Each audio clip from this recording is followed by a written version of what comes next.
আসসালামু আলাইকুম বন্ধুরা, আশা করি আপনারা সবাই ভালো আছেন। নতুন আরেকটা ভিডিওতে আপনাদের সবাইকে স্বাগত জানাচ্ছি। সৌদি আরবের ভিসা অনেকেই বাংলাদেশ থেকে এই মুহূর্তে নিচ্ছেন।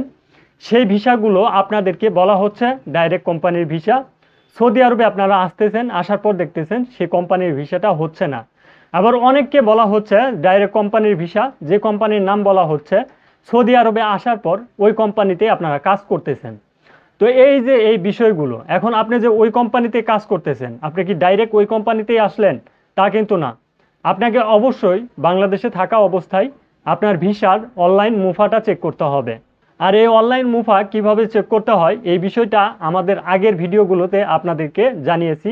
আপনারা কিভাবে আপনাদের নিজেদের অনলাইন ভিসা আপনাদের পাসপোর্টের মাধ্যমে, মানে শুধুমাত্র পাসপোর্ট নাম্বার দিয়ে আপনারা কিভাবে চেক করবেন এই বিষয়গুলো কিন্তু আমরা ইতিমধ্যে আপনাদেরকে জানিয়েছি।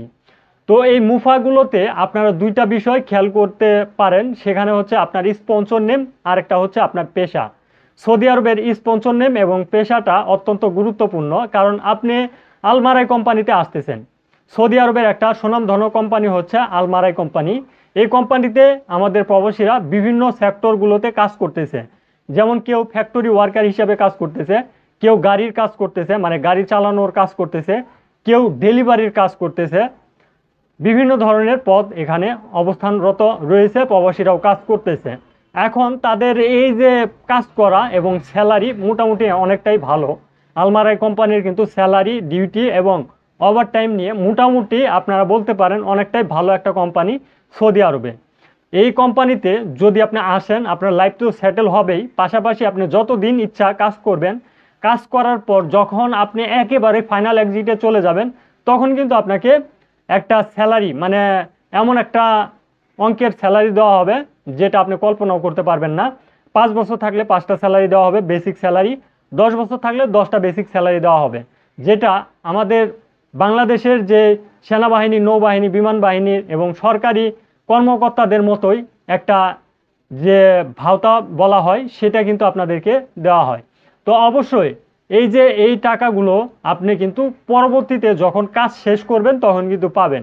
তো এই যে ভালো একটা কোম্পানি, এত ভালো কোম্পানিতে আমরা আসতে চাচ্ছি, আর এই সুযোগটা নিচ্ছে দালাল অথবা এজেন্সি।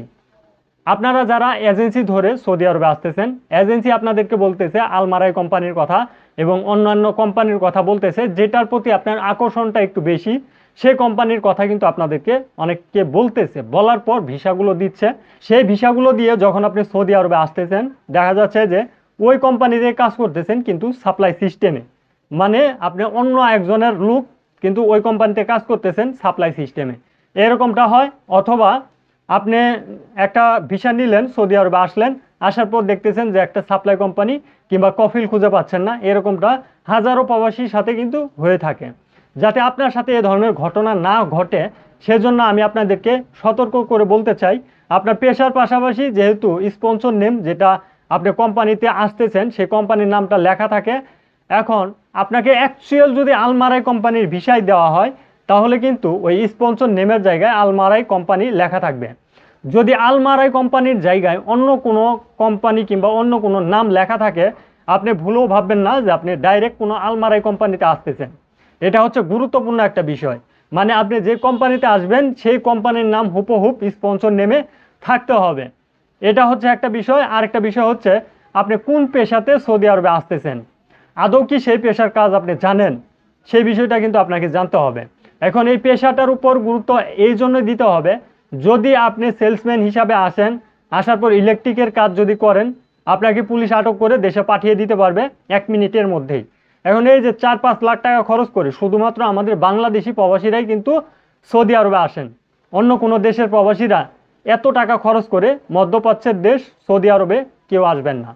তো সেই ক্ষেত্রে যেহেতু আপনার টাকার অনেকটাই মায়া রয়েছে, কারণ ধানের উপরে, সুদের উপরে, কিস্তির উপরে অনেকে অনেকভাবে টাকা নিয়ে এই ধরনের ভিসাগুলো আপনারা নিচ্ছেন, আপনার সেই ভিসাটা কেমন হবে সেটা আপনার জানা অত্যন্ত গুরুত্বপূর্ণ।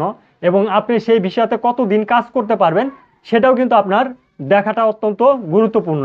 কারণ সৌদি আরবের ভিসায় আপনি আসলেন, 3 মাস 4 মাস কাজ করলেন, তারপরে পুলিশের হাতে আটক হলেন, তারপরে দেশে চলে গেলেন, তখন ওই টাকাগুলো আপনি কিভাবে দিবেন?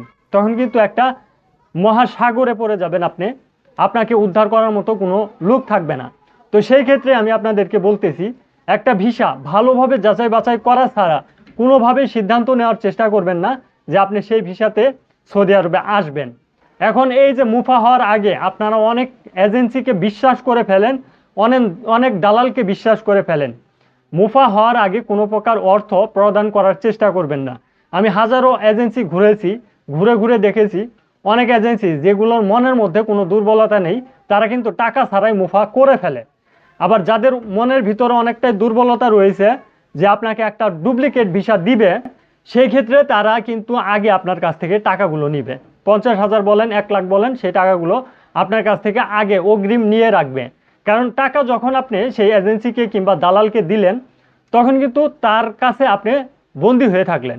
সে যদি আপনাকে একটা খারাপ ভিসাও দেয়, আপনার ওই টাকার মায়াতে আপনাকে সৌদি আরবে আসতেই হবে। এখন সাপ্লাই হোক, কোম্পানি হোক না হোক, যেভাবে হোক আপনাকে আসতেই হবে। এটা হচ্ছে মূলত আমাদের প্রবাসীদের 1 নাম্বার দুর্বলতা। আর এই দুর্বলতাটা আপনারা যাতে না পড়েন, সেজন্য আমি আপনাদেরকে বলি, আপনি হতে পারে দালালের কাছ থেকে ভিসা নিচ্ছেন, হতে পারে এজেন্সির কাছ থেকে ভিসা নিচ্ছেন, যার মাধ্যমে ভিসাগুলো নেন না কেন, ভিসার মুফা হওয়ার আগে কোনো প্রকার অর্থ জমা দেওয়ার চেষ্টা করবেন না। যদি একান্তই আপনি কোনো প্রকার অর্থ কোনো দালালকে দিয়ে দেন, আর মুফাটা আপনাকে কোম্পানির নাম বললো, সেই কোম্পানি না হয়ে অন্যটা হলো, তখন কিন্তু কাউকে ধরতে পারবেন না। সেই দালালকে বলবেন, এখন দালাল যদি আপনাকে জিজ্ঞাসা করেন তাহলে কি তুমি যাবা না, সৌদি আরবে যদি না যাও তাহলে যেই টাকাটা তুমি আমাকে দিয়েছো, এই টাকাটা কিন্তু তোমার আর ফেরত পাবা না, এটা কিন্তু বলবে। তখন কিন্তু আপনি একটা বেকায়দায় পড়ে যাবেন। আর এই ধরনের বেকায়দার কারণেই কিন্তু আপনি টাকাগুলো আগে জমা দিবেন না। যদি জমা দেন তাহলে অবশ্যই একটা সমস্যায় পড়ে যাবেন। আর টাকা জমা দিবেন না, পাসপোর্ট আপনাকে জমা দিতে হবে, কারণ মুফা করার জন্য পাসপোর্ট দিতে হয় এবং আপনাকে মেডিকেল করার জন্য পাসপোর্ট দিতে হবে।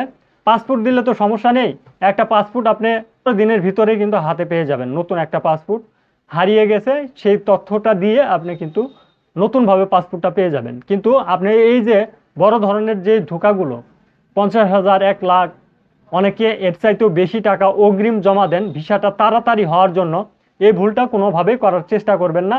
আজকের এই ভিডিওতে আমি আপনাদেরকে ক্লিয়ার করে দেওয়ার চেষ্টা করলাম। আজকের ভিডিওটি এ পর্যন্ত। ভিডিওটি ভালো লাগলে শেয়ার করে দেওয়ার চেষ্টা করবেন, যাতে অন্য আরও প্রবাসী যারা রয়েছে তাদের উপকারে আসে। আর অবশ্যই আমাদের চ্যানেলে যারা এখন পর্যন্ত সাবস্ক্রাইব করেননি, সাবস্ক্রাইব করে আমাদের সাথেই থাকবেন। ধন্যবাদ সবাইকে। সালামু আলাইকুম।